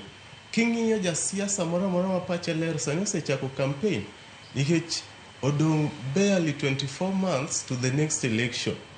Wasewuoyo about these problems gi kuom ndalo mang'eny ahinya. Omiyo korka para sani waseng'eyo ni shida ni kanye, waseng'eyo ni ng'ama kelo shida gi. To gimoro bende king'iyo gimoro, dak iwach ni gimoro ena gi rachne duto te. Nyaka wang'i both sides of the coin. To waneno ni the other bad side of the coin ema nigi weight mang'eny. To ka waseneno kama shida nitie, waweuru kao seche mang'eny ka wawacho shida ma waseneno. Nikech kawuono wawacho ni shida ema, kiny kendo wadhi e TV moro wawacho ni shida pod en mana wabedo problem speakers, wabedo joma tugo blame game. Omiyo every time ok en about wan wacho ni shida ni kanye. Onego bed ni wang'eyo ni ng'ama wan go e lweny en ng'at machal nadi, wang'eyo ni ng'ama wadhiga e lweny en ng'at machal nadi, wang'eyo tactics ne mege lweny, to wang'eyo kako chalo. Ka waseng'eyo gik moko adek go to wabet piny to wawacho ni yiero biro. Higa mar 2027 osechopo. Gima sani onego bed ni watimo kaka rawere, nikech rowere joma ng'eny ahinya king'iyo population, wan the largest population. Sani onego bed ni focus ing'iyo ni yiero biro. Ang'o ma wadhi timo mondo mi kachopo bang' yiero kik wachak wacho shida ma jotelo pok otimo, to wabed joma chako timo solve those problems. Nikech king'iyo kata sirkal en a system. To a system works in a certain way or depend on each other. Ka wang'iyo national government, king'iyo structure mar sirkal, these systems are connected. To ok wabi wacho ni president rach, to wan gi head teacher moro mar school moro dala kacha endi, maka pesa ochopo, to ko prioritize gima timo nade, gima konyo ngima nyathi meni school kacha. Omiyo telo ni nyaka chaka piny kowuok ir MCA kacha. Kiyiero MCA maber, odhi ng'eyo kako chiwo proposal ne governor mondo misama resources bedo allocated ni ward to prioritize development. En gima lich ahinya ni nyaka sani pod neno ka nitie jotelo moko mawuok to wacho ni oyo asegero nu ndara nyaka ne wiara, asekunyo nu pi. These are basic things. Okonego bed ni jatelo bedo proud no payo ndara. Opayo ndara to ole maram. Mano is not achievement for jatelo. Nikech gini chako piny kachacha endi kapok ochopo mbele koni. To kaka wamedo kao seche ka wa speak the problem, wang'iso the enemy kama pachwa nitie. Omiyo enemy neno ni distracted. The art of politics en ni I create distraction, timiyo ji yudo gima wuoye, ti advance yo midhigo. Emomiyo every democracy kichiew, an gadiera ni kata kichiew kinyi dhi yudo ka nitie gima nyien ma ji wacho mna ni shida en ma. Nang'o dak wabed piny to wacho ni waseng'e kuma shida nitie. Omiyo these are the practical ways ma wadhi solve godo problems gi. Waseng'e ni rawere ng'eny ahinya piny kae. Jatend school, ijatend nyithindo e mbalariany. Ka wane ting'ane ni jogi wuok kanye. Take the data. Nika jogi en go identification cards. Ensure ni gi register. Sensitize them from the school levels. Omiyo sama ugoro strategy, ung'iyo ni kae kama wadhi chake. Wan joma ni e mbalariany. mae the framework ma wadhi tiyogo e donjo election kacha. Lakini kawa bet joma beda ni every time ma wabet to wawacho mna ni shida nika wa pinpoint the problem to wawacho ni this is what we want. Ing'eyo ni dhongere wacho ni better said than done. Okay? So wanyalo wacho the good ideas ma wan go kaka wadwa no otim kama lakini kok wakao the extra step mar chako wuothe yorno to gigi duto dhi bedo mana lek. To step mane ma wakao mar wuothe yorno en ni wang'eyo ni yiero ni karang'o, wang'eyo ni wan gi numbers, to mar ariyo en ni wachako ng'iyo ni ere kaka wanyalo wuok mondo mi jalno rawera men Nairobi ka to go kura dala, chopo dala to goyo kura sama onego bed ni timo nade ni goyo kura. Nikech ka wabedo ni watimo praise and worship ni sama bet kae tawacho mana kaka jatenda ber. Ing'eyo ng'ato nowacho ni kitimo gimoro maber ok onego bed ni kawo 3 hours ki explain atimo gimaber. Gimaber mitimo cha will speak for itself. Omiyo we don't want to hear everything maji wacho ni atimo mati we gimi timo cha wuo ni in. Luther King Jr. nowacho ni kin ja yuecho to yuech maler maka ng'ato biro kama yueche no to ng'ano dhi wacho ni kae ne nitie ja yuecho maber ahinya. Mane gima onego bed ni watimo sani kaka rowere, wapangre to wawach ni kae kama wachome magi workable alternatives ma wadwa tigo to kamae e kaka wadhi wuotho yo ma wachomeni. To ka wabeda ni sama wantie to wacho mana ni shida nika waseng'eyo shida gi. King'iyo historia magi shida manowach kochakre kinde Moi chon kuchacha. To kudwa bed ni wajoma obeda ni shida gi ma pod wa mention. Oguk nowacho maber ahinya ni wan sani king'iyo wan ni era miluongo ni wane era miluongo ni intergenerational leadership transition. The dialogue onego bed transgenerational. Ma wabedo piny to wapenjore wan gi baby boomers, wan gi Gen X, wan gi millennials, wan gi Gen Zs. The conversation okonego bed ni wan gi experience kose wasebede feel ni for long in bed mondi. To yudhe be wacho ni oyo wanema wang'eyo the emerging truths, emerging realities, wanema wang'eyo kuma piny ochome. All these generations onego bedo piny to wacho ni un joma nodongo e kinde machon ung'eyo kuma piny ne nitie kindego. Wang'eyo sani kaka wang'eyo kuma piny nitie sani, to rawere ung'eyo kuma piny dhiye. Ka wabet piny ere kaka wanyalo konyre to wakonyre nadi.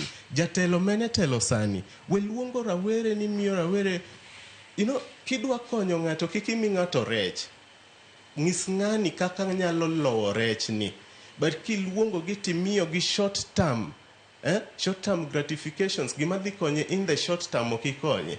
Jatelo ibedo piny tiwacho ni from my constituency, from my ward, aneno this rising talent, wamak bade. Oibed jatelo ma kineno ka rawera moro wuok en gu ideas maber tip I feel threatened. Iwinjo? I feel threatened tiwacho no. Okamak simbe. Wuoth kode. Inse ni in gu idea manyalo lan kuomi ing'e gima rowere dwaro ta bende an gi experience. Ka wabiro kanyakla achiel. Ere kaka wanyalo konyo ganda. Ere kaka wanyalo tiyo kadhi mbele. Ka wat shift the conversation from blame games to coming up with workable solutions. And not just coming up with workable solutions. Starting the process of implementation. Eka koro wanyalo wacho ni koro watero Kenya mbele. Lakini hawa keto ni every time to wacho mna problem gini dhi bedo ochalo kaka cliche. Dongere wacho ni cliche. Ji ong'iyo kode gimi wacho to idhi wacho to be onge gima ng'ato dhi winjo balokre nikech osewache gi ji mang'eny. Koro kin ng'at mokwongo okin ng'at magiko. To kiwacho ni ma gima wadwaro eka wadhi konyo piny Kenya. Ai dakika achiel kapok wadhi yo Faith nitiere wach mane dwa medo mano kotudore koda sirikal mano mar loch gwenge. Wan gi dakika achiel kapok wadhi yweyo. Just ni malit nani ya magi vijende ma oyangi ni oriti vijende to kia kata ni counties media locations. Endo wacho ni counties onge pesa. Koro as of June tarik 28 2025 counties oida total mar 418 billion. Kendo kadoke data, I come from Migori. Koro examples na dibedo mar Migori County. Financial year 2020-2023, Migori County received 9.1 billion. Ma 61% goes to recurrent expenditure. And then 31% emadonje development. Iwinjo. Financial year 2023-2024, they received 10.2 billion. Iwinjo. 2024-2025, they received 11.4 billion.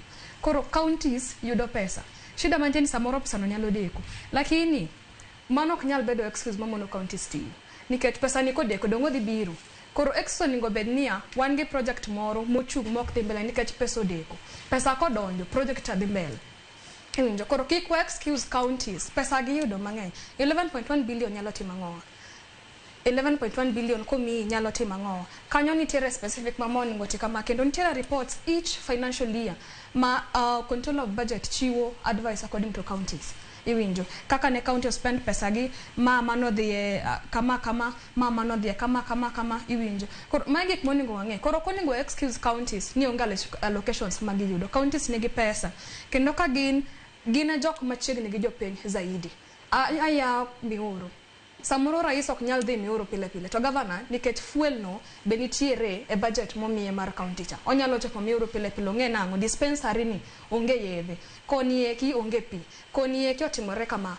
To mae be MCA mae tije mar nyiso governor sport gini ok dhi mbele. Koro we have enough money. Wan gi pesa mang'eny.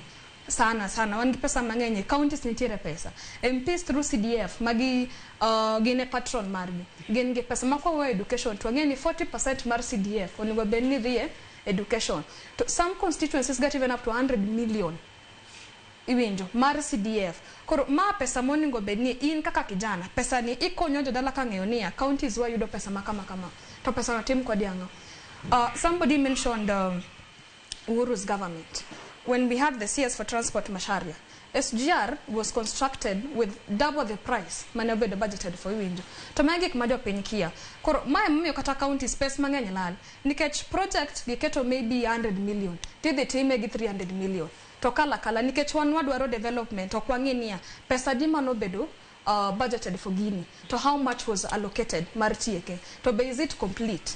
Iwinjo. Ama sani ng'eni government samoro nite government samoro madhi 2 terms. Ng'eni kamano chako samoro sechamo pesa nikech o exit. Ng'ama biro dhi inherit gi chacha eko. Ti inherit gini no se kale be the past financial year. Koro there is enough money mar run gi gieki. Momiyo kata sani gimoningo owacho point maber ahinya gimoningo vijendo ng'i ahinya. Philip nowacho ni rais omako bunge.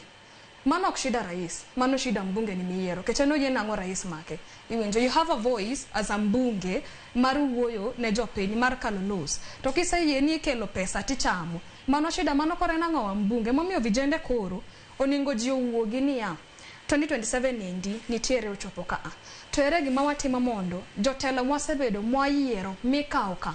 Ma system gidonje system era ka make sure ni jotelo moyiero next time nyalo tiyowa to kaka ta sano ok wanyal pinpoint gi ok wanyal hold gi accountable nikech gitimo gima rach ing'e maber ni mbunge ni to notimo kama okosoni to pod idhi iweye okalo nikech mano shit route according to you ok shida ni.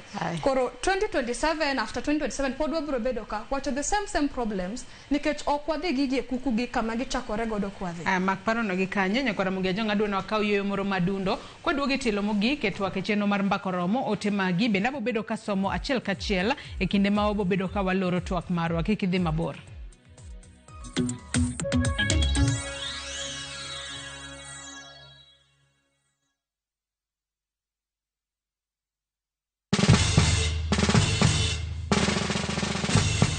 Guess what? Citizen Duca now delivers. Get amazing discount on your favorite essentials and have them brought straight to your doorstep, all for just 200 shillings delivery fee. Go to citizenduca.com, select the product you want, pay, and we'll handle the rest. Citizen Duca, home of discount.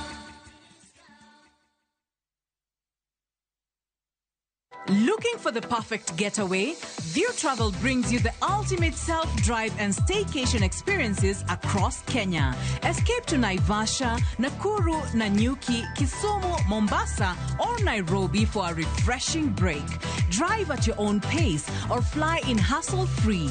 Whether it's lakeside retreat, city escape, or coastal adventure, the choice is yours. Perfect for families, couples, and friends to relax, bond, and unwind. Book now. Visit viewtravel.com, call or WhatsApp 0703 254 254. View Travel. Dream, explore, discover.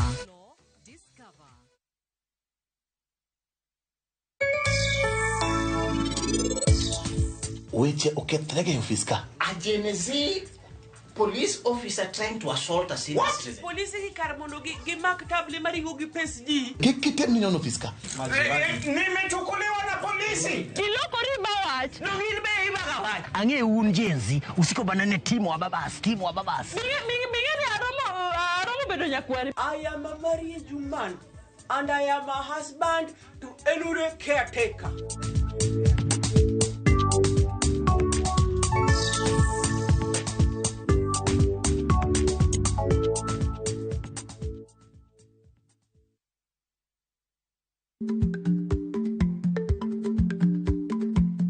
Jarik ni jamuod nyoyo gi goyo.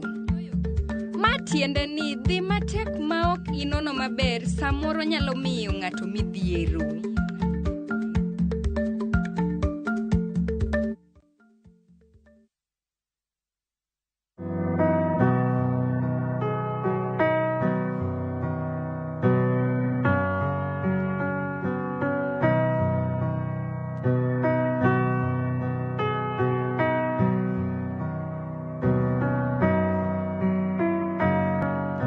Dial *811*404# to get Jesus Paid It All as your skiza tune.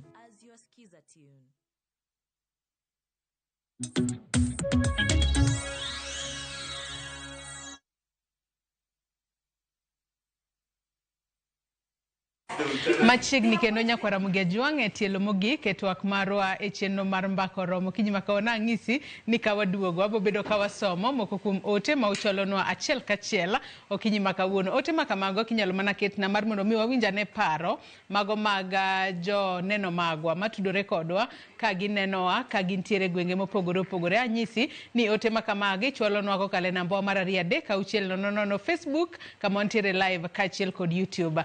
Remi Delio Soti ng'isa ka ni Joyce jagoro maduong' mar ODM Sifuna seche duto ka loso to osebedo mana ka osiemo mbadi kod Wandai eni chwang' mane ma en godo kod joge kwani Joho kod Oparanya onge sirikal piny loso ka ji obedo kendo ogoyo mbaka kata mana katiba marwa ne onyuol e yor goyo mbaka. Nitiere jogo ma muomo kata survive ka koko nitiere.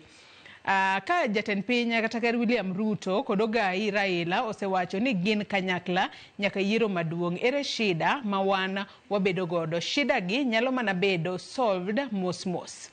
Nyaka wayaw wengewa ka wawuok e sirikal kawuono to joka wacho kayo ni jogot dhi duogo wan ema wadhi bedo oko nyaka jowa koro nena. Mano Remi Ruth Nyathi Ochieng' wacho kanyo ni Sifuna en jatelo ma pache ler seche mowuoyo to owuoyo kaka senator kaka japinya kendo kaka secretary general mar ODM. An kipacha aneno kowuoyo e lo ODM itiyo kode e yo ma ok dwar ni ker gi lange ong'e nikech dine bed ni owuoyo on his behalf dikoro oselawe wanawa. Something is cooking wan warito kosechiek to otoknwa mana luotwa kanu moja. Engineer Lazaro Kanyambok bende ng'isa kae ni we mondo amiyu the true cause of Edwin Sifuna contradictory statements. Wacho kae ni mokwongo bwanano oluoro possible merger manyalo bedo e kin ODM kod UDA nikech nyalo renda position mare mar secretary general less powerful. Machielo wacho ka ni nitiere discourse ni Luyaland ni Raila ne onego mi position of finance. Once ka ni please youth makaluo unatem disassociate yourself from the ongoing destructive street protest, ye u approach Guinea with an open mind. Dialogue is the only way forward. Sirikal dak gol e office kod timbe kuo gi ketho infrastructures dhi chopo kama koro kata weg mwandu lokore kodgi. Wacho ka ni Edwin Sifuna committed political suicide on national TV by contradicting his boss. Eric Ochieng Otieno bende wacho ni kae ni Mbadi owek wuondowa ni pesa onge. Pesa nitie nikech usuru sani wachulo e yo mamalo mokalo igni mosekalo, to gigo be nitimo chon gi government mosekalo. Wacho kae ni an gima ng'eyo ni sani gitemo matek mondo gikan pesa ni campaign ne jatend piny. Wacho kae ni Sifuna ni kare kabisa, kendo ne wacho adiera nikech sani gin confused kaka jo ODM nikech giwacho mopogore. Jomoko ni gin e ODM nyaka 2027, jomoko be ni nyaka 2032, jomoko be ni nyaka 2042. Koro jogi gikia ni gin kanye to gidhi tiyo gi UDA nade chakre yiero nyaka motelo ne yiero, to be gin kendo giluoro ni inyalo thich gi oko tok yiero. Jomoko be nigi geno ni Ruto dhi miyo joluo loch 2042. Mamano gima ok nyalre nikech jopiny ema chiwo loch ok jatelo. Mogik to sani en ni jo IEBC ema chiwo loch, koro jo ODM oparane matut emomiyo Sifuna kende ema nyalo gi paro. Ben Maina wuod Okuyu bende wacho ka ni Sifuna ema wacho adiera nikech jomoko siko ni gin e broad base to Kenya ochomo e bur. Weche somo rach nikech joma nigo ema koro nyithindegi. Odhi mbele kowacho this school okamor gi John Mbadi gi jotelo mar somo mondo gidhi dala nikech tich otamogi. Okwach Atieno bende wacho ka ni Sifuna was correct and he had to speak when things are not working. Secondly, you cannot follow a path which you know well is leading to hell. Yes, we are in broad-based, but is it working? Awacho ka ni mambo ya no free education, not all people wako tabaka la juu, kuna la chini na hawawezi afford hiyo pesa yote kusomesha watoto wao. Let Ruto work smart with these few years remaining. Asipotengeneza sai ataenda nyumbani tu akipenya vile huwa anapenyanga. Wacho kani kuna sekta tayari ameguza hearts za wananchi. Health na education ni vitu mbili za maana sana kwa maisha ya watu. Hafai kuinterfere nazo kabisa. Haya, magoma na mukukum ote manya kwa Ramugia Joang chwalonwa okinyi makawuono kokale yore waduto te mag tudo ka ng'isi ni nyalo chwalonwa ote atemo mar somo gi kata kamani ng'isa ni thuolo marwa okinyi makawuono dhi karumo ka wadhi ka watieko twak marwa thuolo makamae. Koro adoni e kinde makoro golo pachi ichiwo nyaka wach ni mogik e kinde mwatieko kaluwore ni nyaka sani wadong mana gi dakika matin 15 to watieko twak marwa okinyi makawuono. Adona chak kodi Hannington Oguk. Rowere koro nitiere koda mpango mane, plan mane marawere nitiere godo e kinde makoro nyaka sani wang'eyo gino makweth mapengo piny owacho sebedo ka wacho gin gisebedo ka wagi wacho ni jatend piny William Ruto winjo tieta machiel. Jatend piny wacho ni omiye thuolo mar mondo mi oti kendo jo Kenya ne singo mage. ODM manoriwore kod UDA bende nitiere jomoko mawacho ni wan tudruok marwa osekethore, jomoko bende wacho ni apod wantiere kanyakla. Kata kamano rowere to koro plan mane mar rowere nitiere godo kachiel kod wach ni mogik. Erokamano Joyce. Okwongo da wacho ni Ramogi TV ma host ga jok manya tero Kenya ni mbele. Nikech wasebedo opposition to gik mawacho gi magi gik manya tero Kenya mbele. Unfortunately ni president maybe ok nega gigi kendo ok winjwa. Koro mbele ka rowere nigi plan mar ni mondo wayud that opportunity a conclave talk mondo wanyis president gik mwawacho gi matoke kanyo koko timo to 2027 dhi bedo ne matek. Number 2, rowere nigi plan ma 2027 kendo jikre kendo gima ne Raila Amolo Odinga wacho ni dhano mondo kaw election mondo koro change from bedo go kura gi longo card mar kura. Koro sani mondo jodhi go kura gi ID. Rowere koro nyaka kaw ID ma 2027 yore dhi chung. Kendo king'iyo ka sani across Kenya ang'en ni ji paro ni ji dhi ikre joma dongo dito manie siasa gi paro ni rowere dhi ikre from next year. Rowere sani osechako ikre. Macross Kenya sani wan gi kata former student leaders ma sani osechako go campaign. Kamiyi example wan gi former president Mama Sedo University iluongo ni Victor Molo mado chung Milimani Ward Kisumu. Those are some across wan go all over Kenya. Kidada kwa gani wa ikre 2027 positions gi. Mana kaka katiba ne wacho ni nitie age moro monego bed ni ng'ato bedo president. Wan be kaka rowere positions mag MP gi MCS gi moso MCA onego bed ni rowere ka positions go kabisa. And lastly nitie gimoro ma nyar ker no wacho to gino afil ni odwa contradict embo okaka lainde wach moro ni moluora Raila Amolo Odinga kanyo wacho ni weche mag conclave okelo that idea. Kapo ni en manokelo ang'o manomone wacho ne jo Kenya nikech an mokwongo wach conclave awinjo kuom Raila Odinga. Raila Odinga kosewache nyar kere be koka wacho ni mano ne idea ni no ne en go status kuso ne en go sugoi. Kapo ni ne en go nodwa konyo jo Kenya ne obino bire TV. Koro just the same way manyar Raila Amolo Odinga ok nya contradict gima Ruto wacho. Millennials gi Gen Z be nyaka wabed luor wami jogi luor. Ng'amo mi luor mi luor ng'amo ko mi luor to moko wami. Koro meanwhile yude mondo ikre 2027 positions gi wadhi kawo. And lastly nitie organization machung' ne iluongo ni Onagi Comrades Alliance. Riwruok ne oting'o jok manie mbalariany gi young scholars mag luo mosomo. Kendo en is just 1 year old. Kiny wa celebrate iluongo ni gala dinner marwa. Kise Kasarani kachacha waluongo ji te mondo obi e event. Erokamano ahinya. Juliet, rowere obed kod pango mane kata wanyalo wacho ni chenro mane ahinya kotudore kod weche mopogore opogore masani timore paw siasa gi sani kaachiel kod wachni mogik. Paro mar rowere nyalo bet go mokwongo kadwa wacho kwang'i adiera pod national government marwa holds a lot of power when it comes to major funds and grants. One of them being on roads and development. Ginema pod gi like ginema gingi teko kuomago still.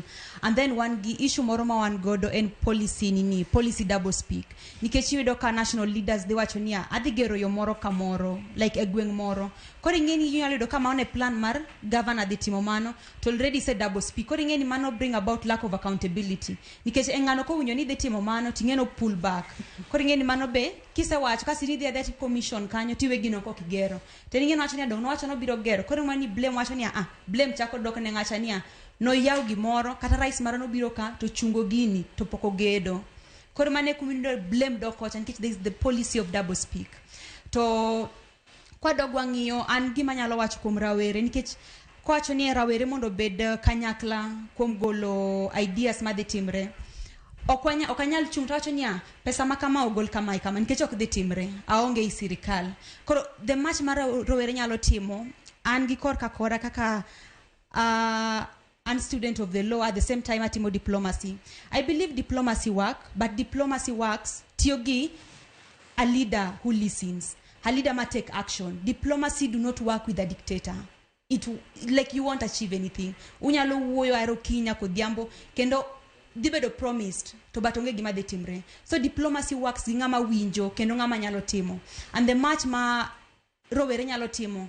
Let me say even those who are in the sectors, those who are in the legal field, gin much maginyalo timo ni how do we advocate? How do we bring about reforms? And those reforms gin about like definitely give the draft papers, giving the research on how this is what we need to do. We can sit down together, come up with policies.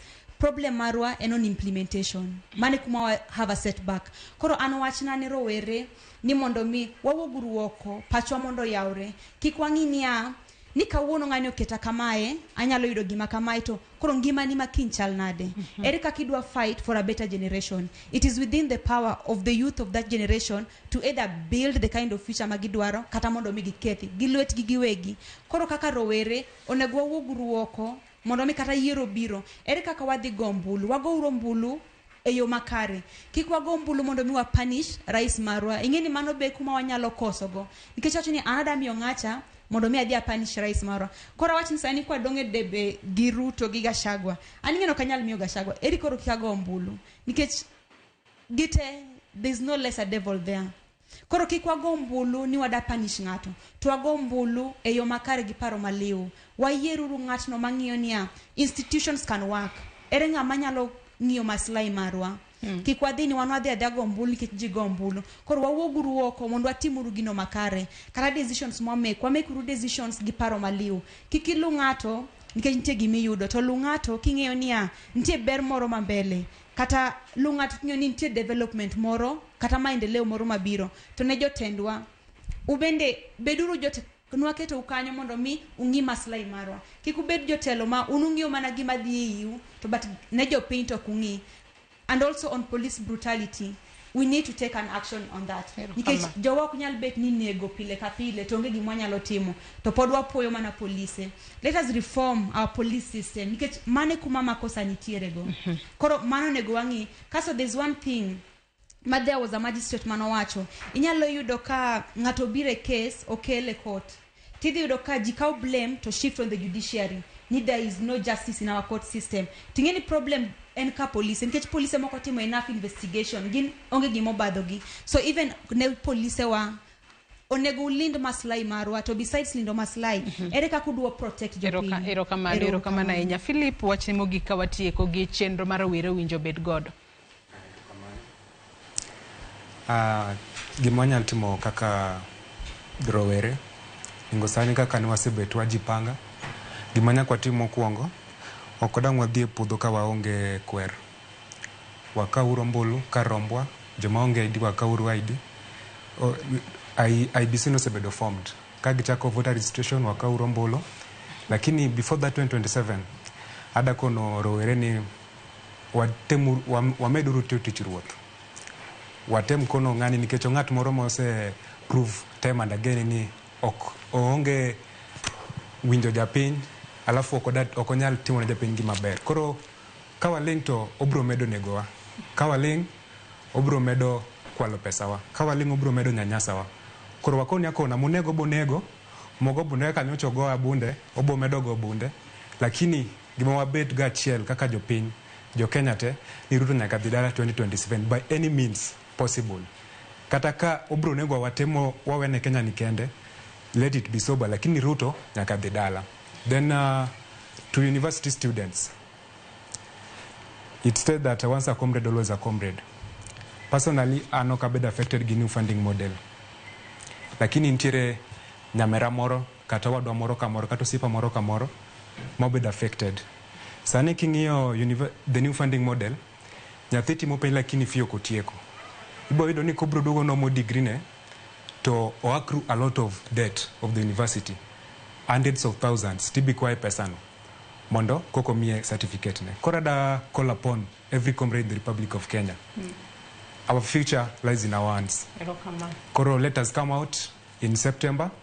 We'll be doing a mass demonstration, a very peaceful one, so that we can come down with the new funding model in a manner such that it never existed. Ibrahim wachni mogik. An wachna mogik ne jopiny, ne jowere mwapuonjore go e mbalariany. Anyalo wacho ni kaluwore gi topic mane uwe kawuono, anya wacho ni Sifuna is telling the truth where people don't want to speak. That is one. Number two, economic empowerment across the country is not a favor we are being done for, but it is our constitutional right to get the resources because all of us pay taxes one way or the other. Ne jotendwa manie e telo sani kaluwore gi jomo yudo positions mag CSS, CPSS together with our Attorney General. Mae wach mane late Pastor Mwombo wacho kane pok otho. Mwombo no wacho niya ni nitiere diere moko morni gi min-gi. Mana mapiyo kwa mana mapiyo. Morni nonyiso nyithinde ni jodhano oluorou to ka poginego to nitie kama kidonje to kimako to kik iwe nyathiwa makata gi ng'ado mana iwi oko.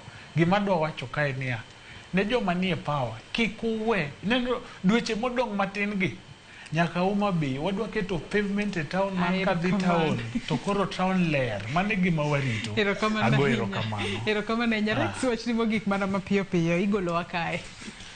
Erokamano ahinya Joyce, to erokamano ne Ramogi TV kuom loso chenro ni endi mar wuoyo e wi chal mar Kenya. Ne jogo duto manena sana sana oganda Luo. Waduto te wang'eyo chal mar Kenya kendo wang'eyo kuma Kenya nitie. Wang'eyo bende kama Kenya ae gi kuma Kenya onego bed ni dhiye. Omiyo koro gimonego bed ni watimo sana sana rowere jogo mapok okawo kura, unduto temuru kawo kura, to beduru ka ung'eyo ni historia ndiko maber ahinya.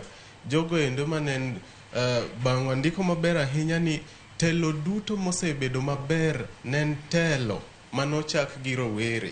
Kichako ga Alexander the Great, kata mana Ruodhwa Yesu Kristo, jogo men jo Kristo ung'eyo maber ahinya. Onego bed ni wamiyo rowere thuolo, to rowere thuolo ok bi miwa. Thuolo ni wakawo to wakawe mana kwaikore maber, ka wan gi paro maler, to kwawuok oko ni wawuoyo gi duol achiel kendo wadhi loso gima wasewuok ni wadwaro. Erokamano ahinya. Erokamano ahinya. Faith wachni mogik 30 seconds. Erokamano ahinya Joyce. Wachna mogik en niya, vijende wawuog oko 2027 to ok en mana wuok ni wadhi chung' wate. Challenge moro be biro mano abro wacho bang'e. Vijende dwa chung' gite. Koro chung' to ji ochung'uru to wasupport uru be jomochung'. To jok mapok ochung' bende wakony piny kocha chae. Wanyisuru ji okaw kura nikech wane mwanyalo loko kata koro kata wach broad based government mana wacho ni dak achiel. Kik walinga ni be wane sirikal ma koro ne oganda Luo duto. Waholduru joge wa mane serikal buba kontego, the likes of Mbadi Wandai. Wa make sure ni time magine serikal ni bende waketogi ka gikania gitine jowa mondo gikonya seche magen kanyo kechwa kia chieng' machielo makeno wabayudo opportunity.